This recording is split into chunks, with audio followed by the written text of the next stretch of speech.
We have General Jack Keane, senior analyst at Fox News. This is the first briefing we've had this week, and I'd like to know your assessment of what you've heard. Well, listen, Bill and Dana, you can't overstate the implications of this blockade for Iran and the incredible amount of influence we have now. President Trump has doubled down against the Iranians, and we literally have the entire economy and the future of the country in our hands with this blockade. We can totally destroy their economic viability if this blockade holds.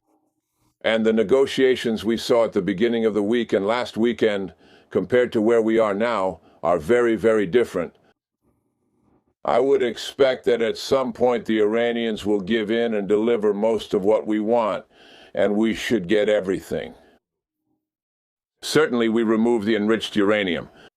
There is no kind of enrichment. They dismantle the rest of their nuclear program. There is no moratorium. Even if that is completely ruled out, there could be a moratorium about when they can get a nuclear weapon. It makes no sense at all. If you don't want a nuclear state now, why would I want it and allow it in a subsequent presidency? It makes no sense at all. And obviously restrictions on ballistic missiles, no aid to proxies, and the list goes on. And that should be added to this list. They understand how disadvantaged they are. We didn't release their assets. At the very least, it's $27 billion. It should be much more than that. Remember, Obama did this in the 2015 nuclear deal. Almost $100 billion? Why not? Don't we want to give them a way out? It's not about saving face. The only thing we're not asking for is that they sign a surrender agreement. That's our bargaining power, which we have here. And if we're going to consider sanction relief, we won't even think about it until they prove to us over time that their behavior has fundamentally changed. That's really the issue, because we need to hold them accountable for that. What they say and what they want to sign is one thing. What they actually do is something very different, because they lie and cheat. President Trump understands all of this. He knows the advantage he has. Parallel negotiations are taking place right now, and maybe more formal negotiations are yet to come. We have a big advantage, and I think we'll see a completely different result. And we have the threat of returning to combat operations.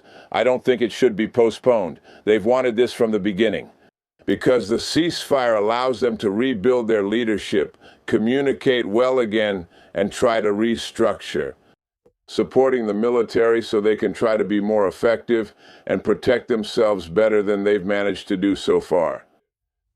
Let's quickly secure an agreement that gives us exactly what we want.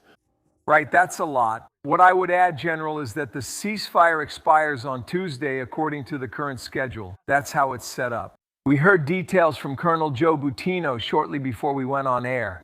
He said things that I don't know if they were made public, and if they were, we missed them. He thinks negotiations are always difficult. This will take at least a few more weeks. I don't know if you agree. He said the current Ayatollah is in bad shape. He's hiding and receiving notes.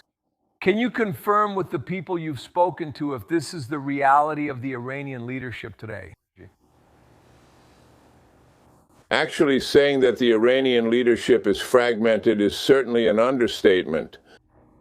And certainly the negotiating team we were dealing with in Pakistan was in constant contact with the leadership in Tehran. And I don't think we have a good sense of exactly who all the people involved are, or perhaps more precisely, who is really in charge. I think we know who the people involved are. There are 2 or 3 more in Tehran, in addition to the negotiation team. So yes, but there are secondary channels underway, and I think our top officials and probably the president himself are involved in this. A lot happens behind the scenes where it should be. It shouldn't be in the public domain. I think there will be serious negotiations that will happen because of this advantage we have now. The Iranians didn't anticipate the president doubling down on them and taking away everything they value. Decision. Speaking of, most of their source of income is now under the control of the United States. Think about what that means. The advantage here is significant. I want to see this resolved as quickly as possible so we can use that advantage. That is, with a preliminary agreement. because the pressure is on them and we must maintain that pressure as much as possible. Negotiations are complicated, they always are, but we have a huge advantage here. Do you feel comfortable? Well, I don't even know where that came from, but there were reports that the Americans proposed that they not enrich uranium for 20 years. Is that a number you feel good about? Why would we want to have a moratorium? We had a 15-year moratorium under the Obama administration. So, in 2030, without restrictions, they would have a nuclear weapon, which didn't make any sense at the time. Why would that make any sense now? Or would it? Of course, the next president, President Bush, would have to deal with something like that. After all, we're the country that's saying you are not going to become a nuclear state. So why would we guarantee that they become a nuclear state in 20 years? Does that make sense to anyone? I don't think it does. And just take that off the list. I believe the president has finally crossed that off the list. Right. That's what I was figuring out. Great. So, frankly, we're screwed, and now we're relying on just one thing to get us out of this fuel crisis. We're relying on the United States to get oil tankers through the Strait of Hormuz, which Iran has effectively blocked for over a month with missiles, drones, and mines. To do this, the United States has two options and is now urgently trying both. One is to make a peace agreement in which Iran agrees to let the oil tankers pass again. And not now. What is it doing now? And what excites them is charging them millions of dollars to pass through. The radicals in Iran think this is good. Let's keep it this way. The other option is for the U.S. Navy. Somehow make that strait safe from Iranian attacks so that the oil tankers can get through. Here's what the United States is doing about these two things. Starting last Monday, their Navy imposed a blockade on the Persian Gulf to stop the oil exports that Iran desperately needs in its economic crisis. The Zainaba even forced a Chinese oil tanker to turn back. Avoid the blockade. Ships will be intercepted and seized. Noncompliance will be met with force.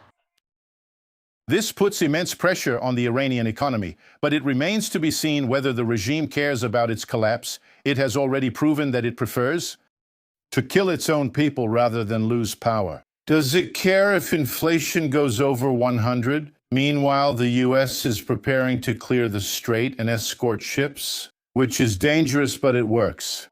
I spoke with General Jack Keane, former Vice Chief of Staff of the Army and President of the Institute for the Study of War. General Keane has the advantage of having been consulted about the United States war plans.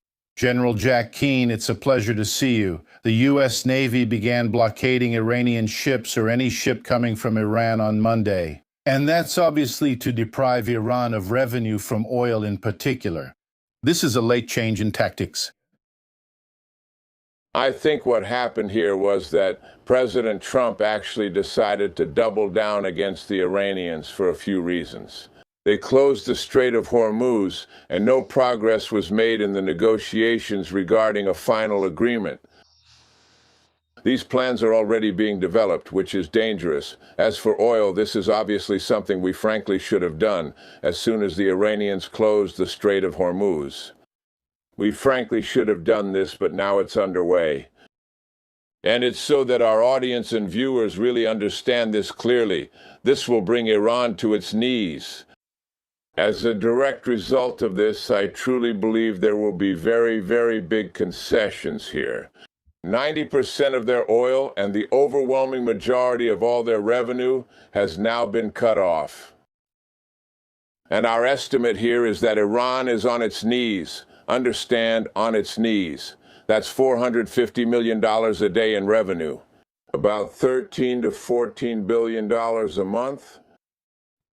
After a few weeks, if the oil doesn't keep flowing, coming out of their wells, their oil wells, to the distribution centers, they have to shut down the oil wells in 2 weeks. So this is a catastrophe in the making for Iran, and they brought it upon themselves.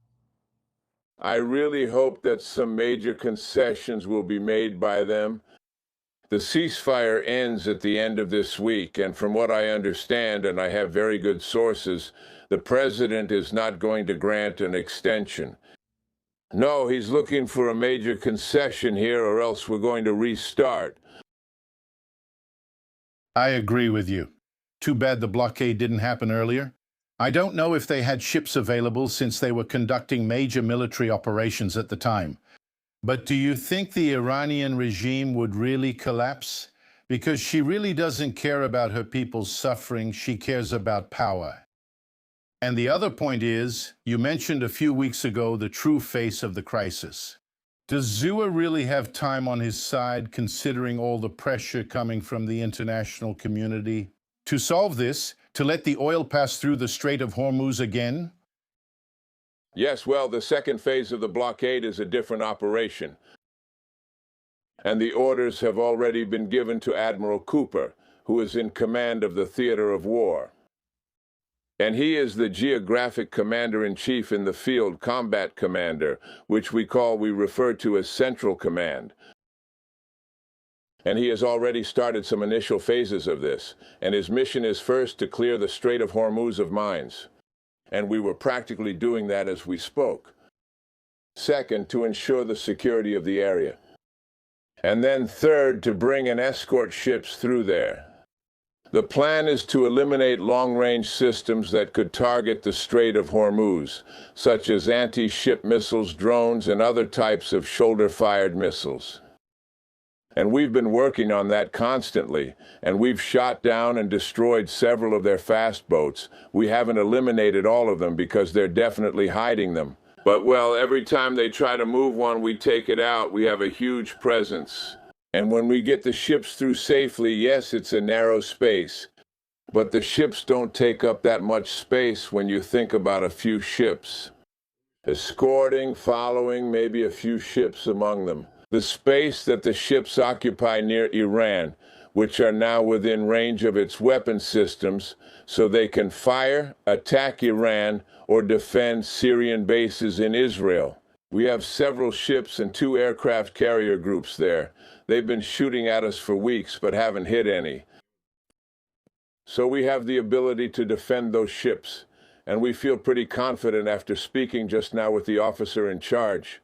He believes that we can open, protect, and move ships through with complete safety and minimal disruption. We're not really saying that a drone can't get through this area, but even if it does, there will still be terminal defense on the ships themselves. And it's likely that even on merchant ships we'll give them some capability against drones. We don't want to get into the details of that and reveal what it can and can't do. But yes, we are confident we wouldn't carry out this mission if we thought the risk was too great and that we would lose our own ships or those merchant ships as well. We've done this before, and we've simulated it against Iranian capabilities over and over again, just as we've simulated this blockade operation that's happening here. We were confident that we would be able to disrupt Iranian oil distribution and stop any ships that wanted to enter those ports to load that oil. Interestingly, it's China that buys most of Iran's oil, the vast majority of it. So, this could very well pressure China to come to the table and tell its ally, enough is enough. We'll see. As I said, the 2-week ceasefire ends in a few days. What do you expect? That the bombing will start again? If there is no agreement, Yes. If there is an agreement, what I truly believe is that this influence we have over the distribution of Iranian oil is really very significant. And I actually know that this caught their attention. And I suspect that they will make a deal, but it remains to be seen here. The enemy always has a say, and we always have to remember that. And what we have to do here is be adaptable and flexible. And a blockade is an example of that adaptability and flexibility. They closed the straits, stopped the distribution of oil to everyone except themselves, and we said, enough. We gave them a chance to make a deal in Pakistan days ago. That led to nothing. Now we've cut off their oil. The next move is yours, Iran. What are you going to do? I think the next step they'll take will probably be a major concession. Otherwise, they might unleash the Houthis. If they unleash the Houthis to close another strait, that's a violation of the ceasefire. And then we'll be back, we'll be at war again. General Jack Keane, thank you very much for your analysis. We really appreciate it. It was great talking to you. Thanks. Thank you.